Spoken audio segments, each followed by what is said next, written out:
బోలో స్వతంత్ర భారత్ కి జై. గాలి సుబ్బారావు జిందాబాద్. ఏంట్రా నీ గొడవ? గొడవ కదరా, మన రాజా వాళ్ళ అన్నయ్య మర్డర్ విషయంలో పిటిషన్ పెట్టుకున్నాం కదా, హోమ్ మినిస్టర్ ఎంక్వైరీ. ఏంటి?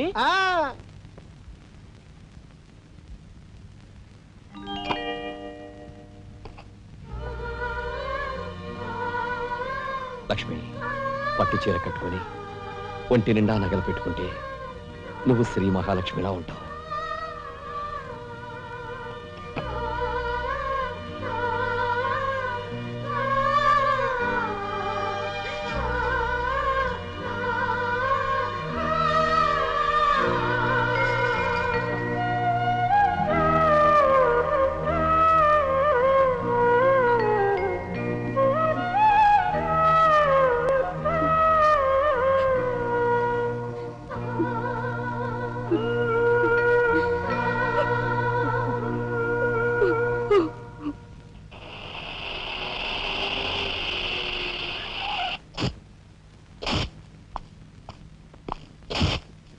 వస్తా డాడీ.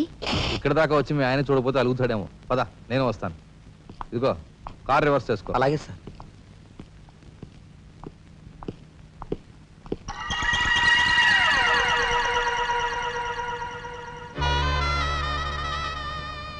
వాళ్ళని బయటికి పంపించే అవకాశం వాళ్లే మనకు కల్పించారు. అంటే చిన్నదారి, నీకు అర్థం కాదు. నువ్వు ఒకసారి పైకి వెళ్ళి మీ ఆయన్ని తీసుకురా. మిగతా విషయం నేను చూస్తాను. వెళ్ళి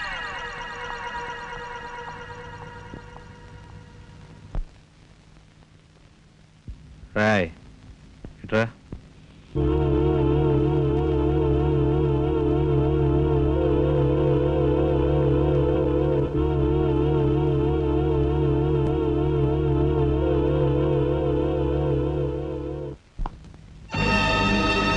ఎవరది?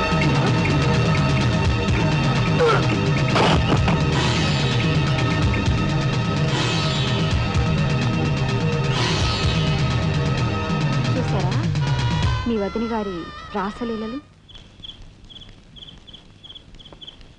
ఎవరా అదే?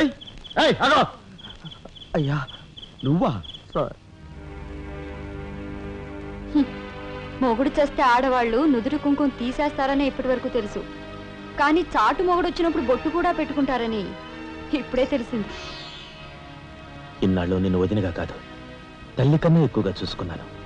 కన్న తల్లి చేయకూడని పని చేస్తే ఏ కొడుకు క్షమించడు.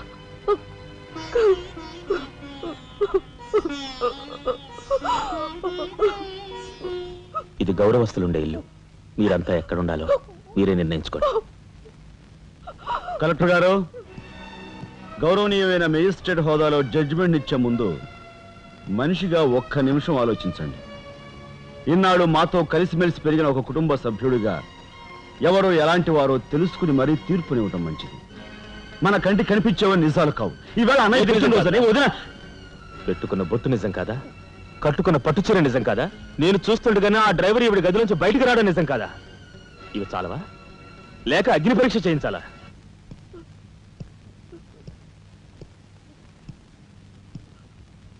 ఆనాడు రామాయణంలో ఇదే పరిస్థితిలో ఉన్న సీతను రాముడు అనుమానించడేమో కానీ లక్ష్మణుడు అనుమానించలేదురా.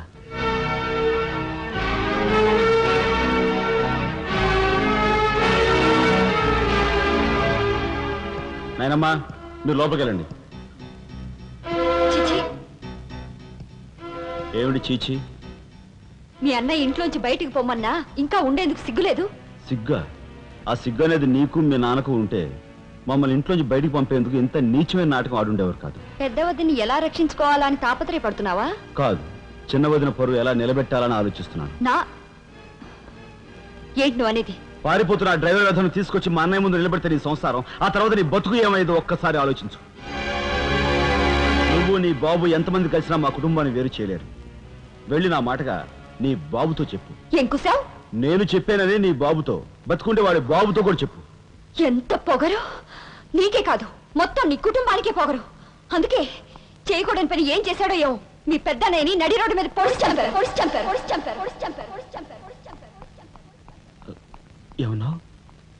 మా పెద్దనేని నడి రోడ్డు మీద పొడిచి చంపారు. చాలా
గారు ఏమిటి ఎలా వచ్చారు? నాకు ఆ డ్రైవర్ నాగరాజు సెల్ తాళాలు కావాలి. ఒక్క తాళం ఏంటి, మీరు అడిగితే నా ప్రాణమే ఇస్తాను. అపరా వెళ్ళి ఆ నాగరాజు సెల్ తాళం పడరా. మీరా రాఘవెవరు? నేనేనండి. నమస్కారం. చేతుల్లో ఫైల్స్ ఏమిటి? ఇవి మా సర్టిఫికెట్స్ అండి. మంత్రి గారు మా గోడు వినటంతో పాటు మాకు ఏదైనా ఉద్యోగం ఇప్పిస్తారేమోనని. నా కన్సల్ట్ వెరీ గుడ్ సార్. మీరంతా కూర్చోండి. నువ్వు రా, నీకు టైం అయింది. Raghava, all the best. Thank you Hari, thank you.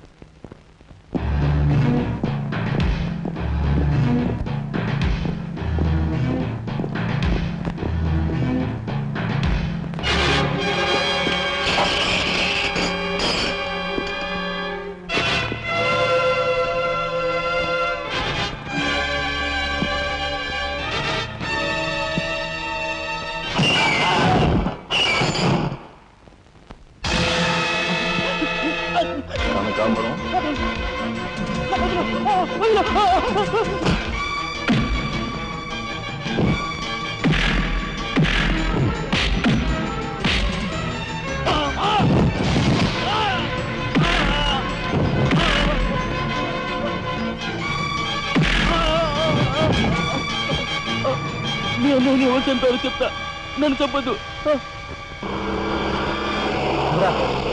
Sir, మా వాళ్ళు ఇంకా రాలేదేంటండి? మంత్రి గారు ఎంక్వైరీ. నీకేమన్నా అనుమానమా? కూర్చో, నువ్వురా.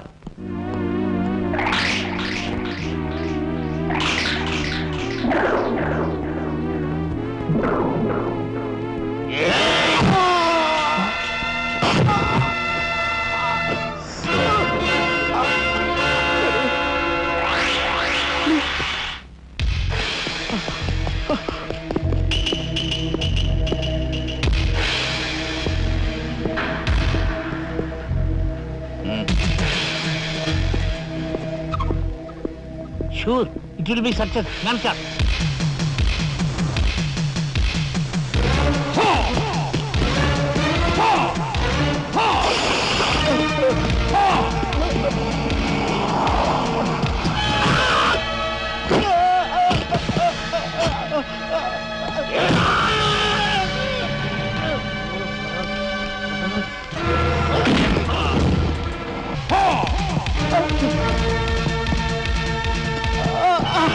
రాజా, ఏమిట్రా ఇదంతా ఎలా జరిగింది?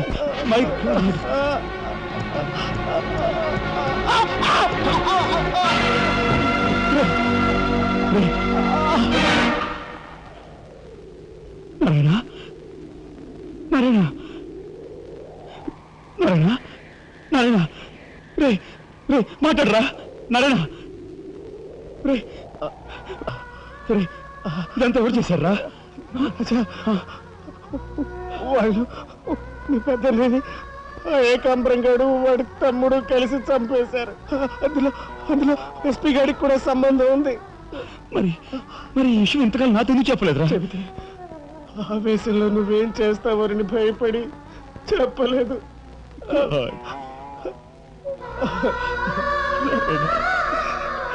రాజా, జరిగిందంతా రాసి న్యాయం చేయమని హోమ్ మినిస్టర్కి పిటిషన్ పెట్టాం. అప్పుడు ఎంక్వైరీ పేరుతో ఆ బంగ్లాకి రమ్మని అక్కడ అక్కడ భయంకరంగా మన వాళ్ళందరినీ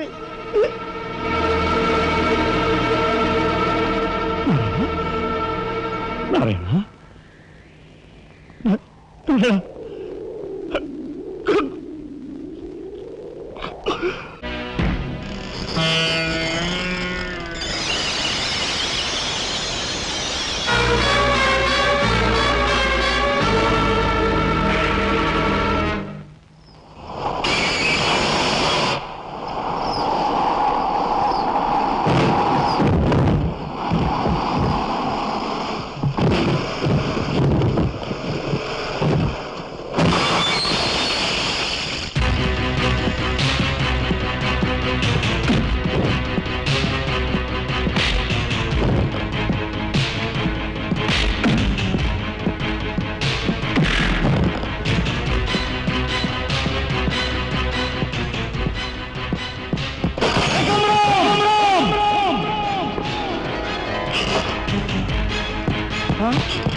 ఎక్కడ్రా ఏకాంబరం? తెలియదు. నాకు తెలియదు. ఏకాంబరు, కనకాంబరు, సిద్ధాంత్ అంతా పోలీస్ స్టేషన్కి వెళ్ళారు. సమయానికి నువ్వు లేకపోయావు కానీ ఎస్పీ తమ్ముడు చాలా చాకచక్యంగా నలుగురిని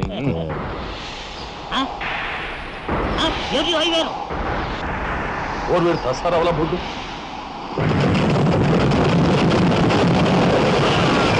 సరే పట్టుకోండి.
వాడిని చంపకూడదు. ఏం నీ చుట్టమనా?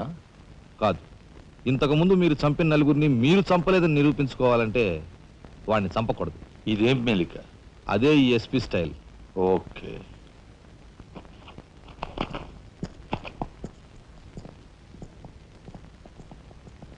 దేవుని సాక్షిగా అంతా నిజమే చెప్తాను.